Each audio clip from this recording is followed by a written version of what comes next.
Bugün ne kadar sevinirəm, ne kadar sevinirəm. Mənim sevincimin həddi durdu. Bəlkə bir dəqiqə litr yarımdan çoxdur.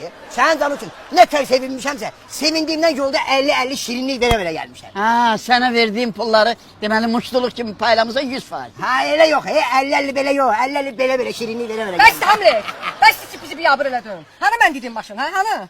Ola hala zil. Rottomdan evə zil maşından gecik. Hələ, qız bir telefonda mənə demədin ki, hamı böyük maşın olsun. Böyük maşında, istən gəlib kamaz gətirir. Tüy sənin başı var. Mən uzunluğunu dedim, uzun olsun. Ha. Hündürlüğünü yox. Heç olmasa limuzindən gələrdin. Hayır yok, maşındır, maşındır. Arzularım qaldı.